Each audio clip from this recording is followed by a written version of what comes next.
You ready? Yep. Well, hey, brother. Hey, Al. How's it going? Great. How are you?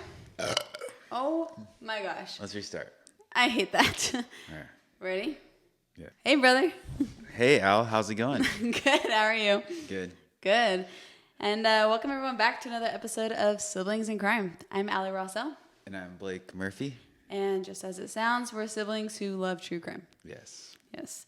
This past week was pretty busy. We were traveling all over the place.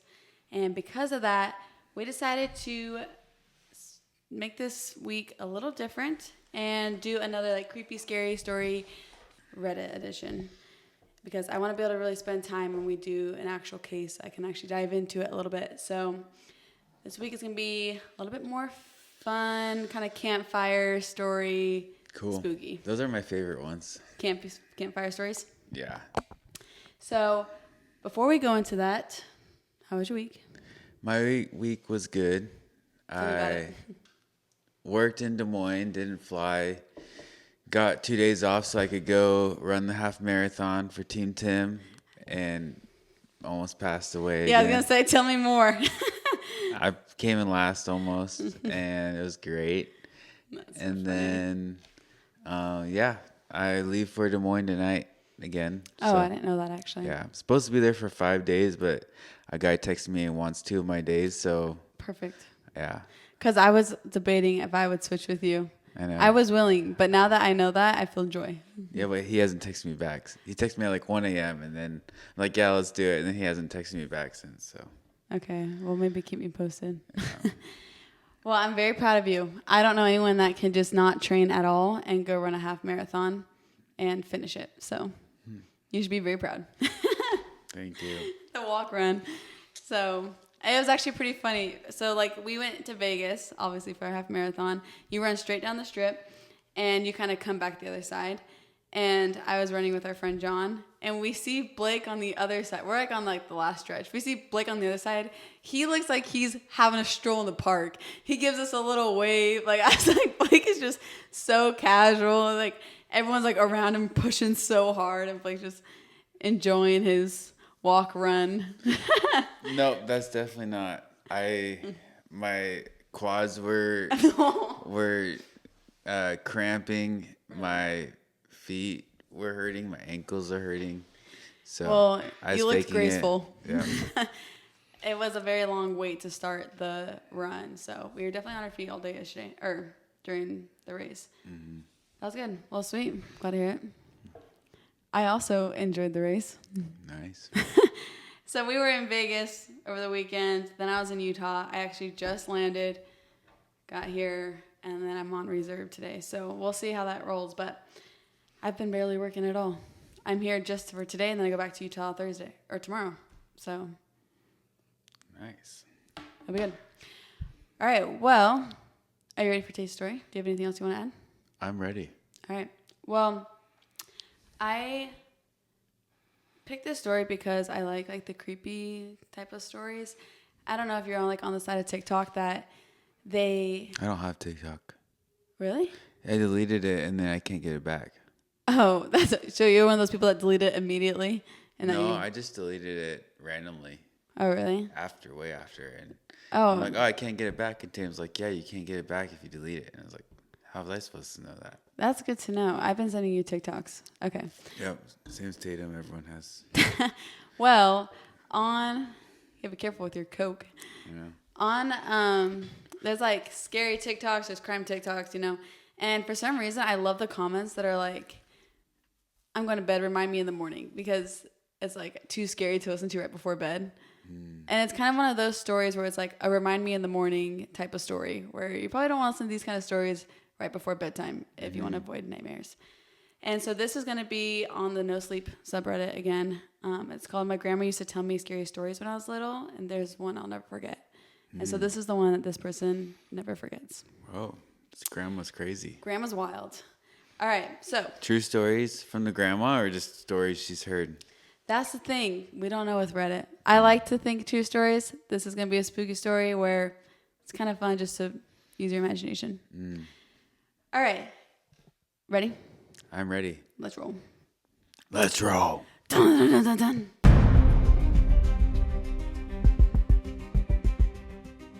because I'm going to be reading the story, it's from this author's point of view. None of these are my words unless we ad-lib on the side. So this person writes, I was 10 years old when Grandma came to live with us. It was about 6 months after Granddad passed away, and I guess looking back, she must have been lonely in that big house of theirs, rattling around with only the grief and memories for company. So despite the few protests from Mom, my parents took her in. There were no protests from me, none at all. Grandma was loud and fun, and I loved her. She had an almost limitless supply of boiled sweets. I don't know what that contains. That sounds gross. I know. Yeah, that sounds rough. And she's always, look that up. This must be European. They say mum. It goes on and says, and she'd always slip me a couple whenever she saw me. She was always the first to stick up for me when I got in trouble too. But it was her stories that I loved best. Grandma had all kinds of stories. Stories about growing up in World War II. Stories about the things that she'd get up to. And stories about the things she'd get up to with her friends on the South Coast after her family had been evacuated. Sad stories, funny stories, adventure stories, but it was her scary stories that were my favorite. Grandma had lots of scary stories. She told me she dabbled in the occult when she was a teenager, trying out Ouija boards with her friends, tarot cards, fortune telling, and all that stuff. Did you find any boiled candies? Boiled treats? Yeah, they just seem like hard candy. Maybe they just use a different term for it. I'll keep looking. I'm sure we have one European listener. Come on. Probably tell not, us what these things are. Maybe someday. Yeah. And 5 years from now, they're going to comment and tell us. Yeah. So most of the stories I laugh off or forget about not long after she's done telling them. But there were a couple that really did spook me a bit. I was only 10 at the time, you have to understand, and Grandma certainly knew how to bring the stories to life. She'd shut off the lights in my room, so only the glow of the night sky shone through the curtains, and she'd shuffle in real close enough so I could see the wrinkles on her face, the smell of boiled sweets on her breath, close enough to her deep blue eyes could stare straight into me. She must have given me nightmares with a few of those tales, but now, years later, there's only one I can still remember and only one that stuck with me. That's the story about the shower and Mr. Longfingers. Ew. Kind of, gross imagery. Grandma told me about Mr. Longfingers one night after I asked about her baths. Grandma used to love her bath. She'd spend ages in them, light candles and incense, and lie in the tub humming to herself until the water turned cold. It drove my mom crazy, but when I asked her why she loved them so much, she said it was the only place she could relax. It was the only place that was safe for her to relax. It's weird. She said, you know people like me who are, more sensitive to certain things. We have to have baths, she told me seriously one night, shuffling closer to the bed. I couldn't possibly spend that long in the shower. It'd be far too risky. Grandma stared at me with those blue eyes of hers, unsmiling, and I knew it was time for her one of her stories. One of the scary ones. I shivered with pleasure and pulled the covers up to my chin. Why is it risky, Grandma? She half turned to look out the window and watching me from the corner of her eye. Pausing for effect, I waited, feeling my heart rate pick up ever so slightly in my chest. Well, she said after a moment, it's only risky if you close your eyes, of course. If you close your eyes for longer than 10 seconds. What do you mean and why? Well, do you ever play the game in the playground with your friends? The one where someone turns their back and the others sneak up on them when they're not looking? I nodded and Grandma nodded back. Exactly. So that's what it's like in the shower. When you have your eyes closed, that's what it's like with Mr. Longfingers. A cold itch tickled back. Who's Mr. Longfingers, Grandma? She let out a deep breath as if she wished that she hadn't said anything, turned her head back to face mine. When she next spoke, she lowered her voice.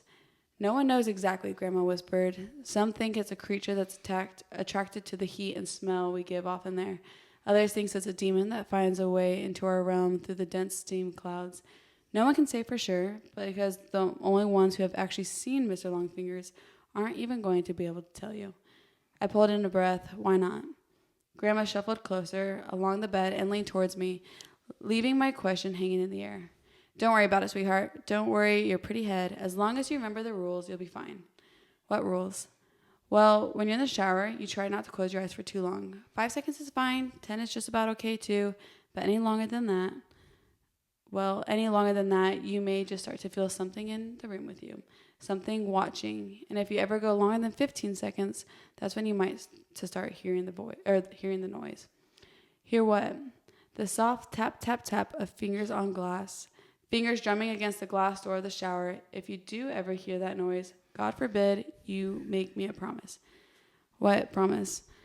Promise me that you'll never open your eyes. I barely slept that night, hardly at all. I'd close my eyes and try to relax, but every time I did, I'd imagine a face pressed against my bedroom window staring at me. Wait, so you can't have your eyes open closed for too long, but if you do, then you keep them closed? Yeah, it sounds like Confusing. the idea is you don't want to see him. So he can't be there if your eyes are not closed long enough. But once your eyes are closed too long, if you hear the tapping, don't open your eyes. Interesting. He's going to go more into it. He said, when I did finally get to sleep, I had nightmares, bad ones. I had them all week, in fact. Dreams about disembodied eyes watching me in the dark and long fingers reaching out to touch my exposed skin. It wasn't any better when I was awake either, not really.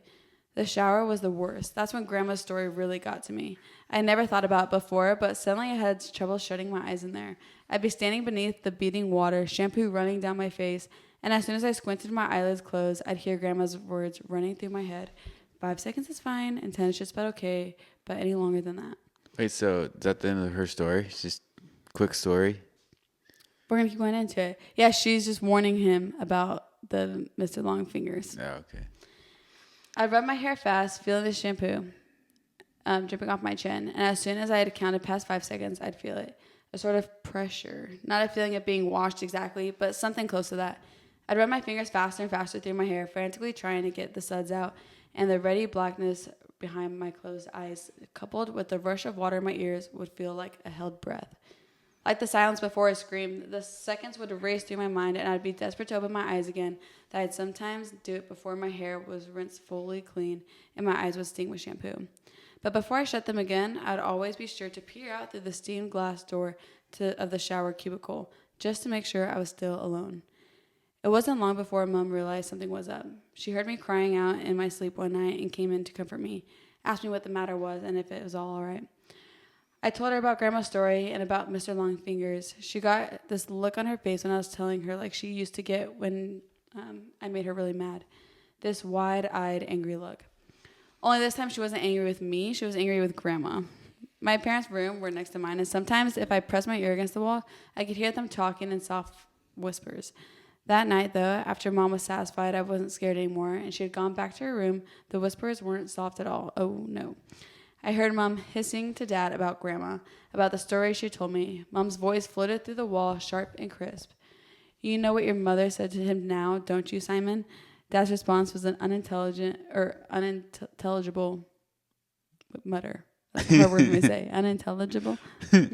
She's told him that there's a monster that get him if he shuts his eyes in the shower. A monster.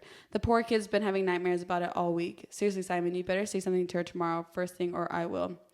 Grandma came to visit me in the room the following night. That time, as she perched on the end of the bed, there were no stories, nothing like that. Grandma just sat there and stared down at me, her blue eyes wide and sad. The light from the moon outside the window lit up her wrinkled face. You know I'd never do anything bad. She said, you know, I'd never let anything bad happen to you, don't you? She said after a moment. I nodded my head. I know, Grandma. She says, you know I wouldn't let you come to any harm. I nodded again. Okay, good, that's good. She looked away for a moment out the window. You know the things I tell you in the evening are meant to help you, sweetheart. They're meant to toughen you up a bit, protect you. She paused and shook her head. But maybe your mom's right. Maybe I went too far this time. She looked down at me and smiled, but even then, even though I was only 10 years old, I could tell it didn't quite reach her eyes. I'll tell you what, Grandma said. You know what I told you about Mr. Longfingers in the shower? Well, I'm going to make sure you're safe. I'll scare the bastard off. How about that? It won't come back in a hurry if it has to face me. I stared at my grandma, watching her face glow in the moonlight, watching her smile down at me. I nodded my head once. So we have Grandma's like, I'm going to protect you from this guy. I was the one who found her. I don't know when exactly it happened, but I guess it was about a week after we had that talk in my room. A week after she told me that she wouldn't let any harm come to me. I woke early that morning from a bad dream to a heavy thumping sound. I sat bolt upright in my bed. My room was quiet around me, and I couldn't hear anything from the wall that joined my parents' room either. But the house wasn't entirely silent. Floating down the hall, muffled by my closed door, I could hear the sound of rushing water, the noise of the shower. I leapt out of bed and ran down the upstairs hallway, heart already pounding in my chest. As soon as I reached the closed bathroom door, I started banging on it. A deep terror was welling up inside me like cold water from a well, something I couldn't place, and I kept banging and shouting, "Grandma," over and over again, even though she didn't respond. Off to my right, I was Grandma's dead. I was dimly aware of voices from my parents' room and a sleepy shuffle of footsteps.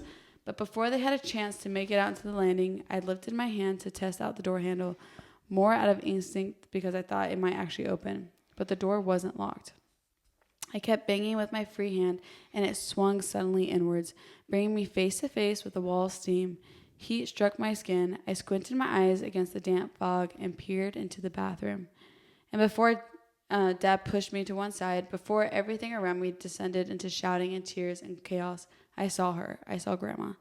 She was lying naked on the floor in the shower cubicle, the water beating down around her, blue eyes bulging from her face. One hand was curled against her chest like a dead bird, with the other trailed against the glass of the shower cubicle. The flailing finger marks she'd carved through the steam still clear and fresh. It was a heart attack that had killed her. That's what my dad told me. He said Grandma was old and that the thing had struck her quickly and suddenly. She would have died fast and without pain, Dad said. She wouldn't have suffered. I knew better, though. Even as a 10-year-old kid, I knew better. And years later, while writing this as an adult, I still know better. I also know my wife and kids resent me for refusing to have a shower in the house, for insisting everyone take baths. They pretend it's okay and they humor me, but I can tell that they don't really understand, not at all. My wife thinks she does, and she thinks I still carry the trauma of seeing my grandmother dying in front of me when I was little. I guess she's right in a way. But she doesn't know the full truth. Nobody does. And no one would believe me even if I told them. No one would believe me if I said the reason I don't take showers, the reason I haven't been able to take showers since I was 10 years old, isn't because I'm scared from the sight of a dead body. It's because all those years ago, when I crept back into the still hot bathroom after the paramedics had taken Grandma's body downstairs, I made sure to check the marks her fingers had carved through the steam glass of the shower cubicle. And those marks weren't just on the inside. Whoa. Spooky.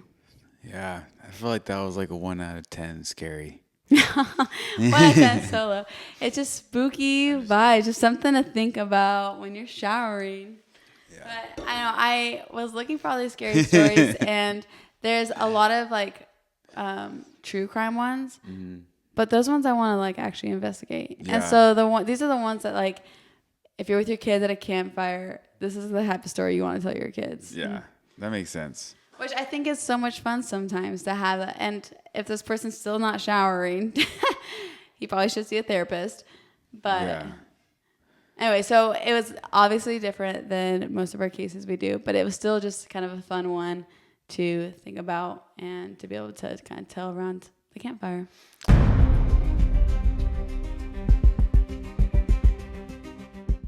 All right, so here are some facts about true crime according to ChatGPT.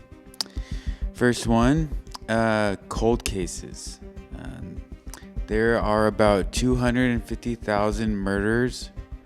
I was like, holy smokes, that's so many people killing people. No, that have gone unsolved since 1980. Dang. And the homicide rate, one second.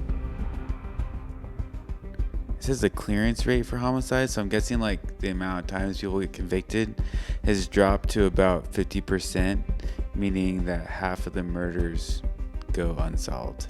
Dang, that's sad. Yeah. That's quite a big chunk. And then serial killers are more common than you think. That's crazy. And they think... What? How many serial killers would you guess? 25 to 50.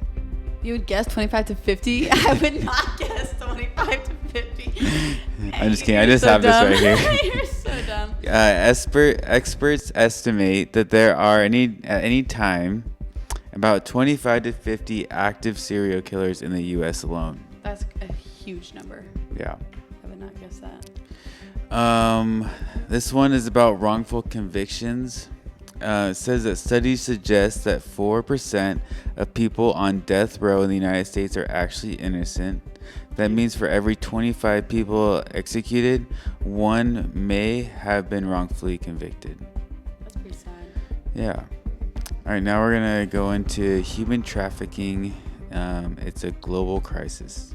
An estimate of 27.6 million people worldwide are victims of human trafficking at any given time, with the majority being exploited for forced labor and sexual slavery. 27.6 million worldwide. Yeah. For a second, I was like, country. How many people are in the country? Because there's 100, 200 billion people watching the World Cup. People in the world.